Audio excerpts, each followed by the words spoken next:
Good morning বন্ধুরা, তোমরা সবাই কেমন আছো? আশা করি ভালো আছো। আমিও খুব ভালো আছি। তো রেগুলার মতো নিয়ে এলাম আজকে ভিডিও। প্রায় ৫ দিন পর ভিডিওটা নিয়ে আসলাম। তো যাই হোক, চলো স্টার্ট করি।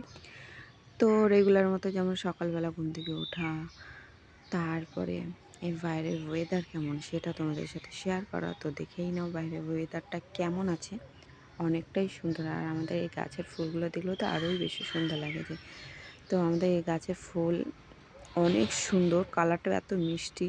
তারপরে আর কি, তারপরে আমি এখন ওটা দেখাই, ফুলটা তোমাদের সাথে শেয়ার করে তারপরে হচ্ছে ভাত বসালাম। মানে ফ্রেশ হলাম, ফ্রেশ হয়ে ভাত বসালাম। ভাত তরকারি বসিয়েছি। ভাত তরকারি বসিয়ে বিছনা টিছনা সব হয়ে গেছে। এগুলো করতে করতে আমার প্রায় সব কাজই হয়ে গেছে। কাজ হওয়ার পর তারপর আমি স্নানটাও করে নিলাম, কারণ যেতে হবে, জানো কোথায় যাই রেগুলার, তো সেখানে যেতে হবে। তো তার জন্য আমি স্নানটা করে নিলাম। আর ওগুলো আমি এই কারণে দেখালাম না, ওগুলো তোমার যদি আমি ভিডিও করতে বসি অনেকটাই সময় চলে যায়। জানোই তো ভিডিও করতে কতটা সময় চলে যায়, তা ওই ফাঁকে আমি করিনি। তো দেখো, কাজেও চলে গেছি, এগুলো আমি কিছু দেখাইনি। কিছু কিছু যতটুকু সময় পেয়েছি অতটুকুর মধ্যে আমি দেখানোর চেষ্টা করেছি, আদার ছাড়া আমি কিছু দেখাইনি। তারপর কাজে থেকে তারপরে যখন দিদি বাড়িতে ঢুকলাম তখন ওটা একটু দেখালাম। তো আমি এর মধ্যে দেখাতে যাচ্ছি যে পুচকিটা পড়তে তো বসেই না, ঠিক আছে। আর তার মধ্যে তোমাদের দিকে কেমন গরম পড়েছিল সেটা অবশ্যই বলো তো। আমাদের এখানে ভীষণ গরম পড়েছে। আর দেখো, এত গরমের মধ্যে তো আমি দিদি বাড়ি গেলাম। তো দিদি বলছে, কী খাবি এত গরমে? তেমন হচ্ছে এত গরমে কি আর খাই? এদিকে পুচকিও তো পড়তেও বসে না, এদিকে গরমে এক ঢিলে যাতে দুই পাখি হয় সেই ব্যবস্থা করতে বললাম। তো বলতেছে, তাহলে কী করবি? বলছে, কী আর এই গরমের মধ্যে আর কী খেতে ইচ্ছা করে, চল আইসক্রিম খাই। তো যে বলে সেই কাজ। তো যাইবো নিয়ে আসছে আইসক্রিম।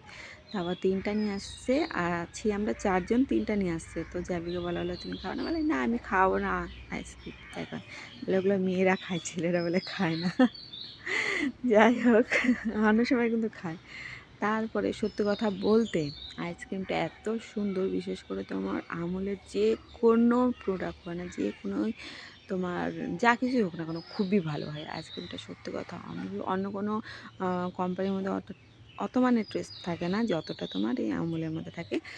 তো সবাই খাচ্ছে, এদিকে আমার কিন্তু একদম ডান, মানে আমি খাইয়ে নিচ্ছি। মানে এত ভালো লেগেছে, এতই ভালো খেয়েছি এর আগে, কিন্তু আজকে যাই না, একটু মানে গরমটা মনে বেশি পড়ছে তার জন্য। তারপর যাই হোক, খাওয়া দাওয়া হলো। তারপরে যে কটার দিকে দিদি ওখান থেকে 9টা 8টা 45-এ বেরোলাম। তো বাড়িতে ঢুকে গেছি। এখন হচ্ছে এত গরম পড়েছে আর সহ্য হচ্ছে না। তো আমি মাকে বললাম কি, মা আমি একটু গা ধুবো। বলে কি, গা ধুবি? সে ঠিক আছে, তো ইসে করে মাথাটা ভিজাস না, তাহলে ঠান্ডা ঠান্ডা লাগে যাবে। তো এত গরমে না গা হাত পা না ধুলেই না। তারপরে আমি গাটা ধুলাম। সত্যি বলতেছি, অনেক সুন্দর লেগেছে, অনেকটাই ভালো লেগেছে। আর আমি জানি রাতে যদি গাটা ধুয়ে একটু শোয়া যায় মানে ভালোই লাগে, ঘুমটা কিন্তু খুব ভালো আসে। আর এত পিচপিচা গরম, এত মানে কি বলবো, একদম বাজে। এত গরম, গরম ভালো, কিন্তু কি এরকম গরম ভালো না যেটাকে তোমার সহ্যের সীমা পার করে দেয় একদম। আর তো কোনো কিছু করা যায় না, খাওয়া যায় না, ঘুমানো যায় না, ভালো কোনো ড্রেস পরা যায় না। মানে পাগল যাকে বলে, উন্মাদ পাগল যাকে বলে, তেমনটা আমাকে লাগে। এখন জানি না তোমাদের কেমন লাগে, তোমাদের হতে পারে, নাও লাগতে পারে, কারণ তোমাদের ঘরে এসে আছে, আমাদের তো আর নাই। আমাকে একদম উন্মাদ পাগল লাগে। তারপরে দেখো শুয়ে পড়েছি, খাওয়া দাওয়া করে শুয়ে পড়েছি। তো 11টা বাজে, ঘুম আর আসে না। এদিকে গরম, এদিকে জোরে ফুল স্পিড ফ্যান চলছে, এদিকে মা তো শুয়ে পড়ছে, আর এদিকে ভাই মোবাইলে গান শুনছে। ওরও মানে ঘুম নাই, মানে এত গরম। আর আমি কী করব? তো ঘুমই আসতেছে না, ফোনও দেখতে ইচ্ছে করছে না, মাথাও ব্যথা করতেছে, কী যে করবো তাল পাচ্ছে না। তখন আমি ভিডিওই করি, মাথা ব্যথা তো এমনি করছে, অমনি একটা ভিডিও করে আপডেট দিয়েই দিই।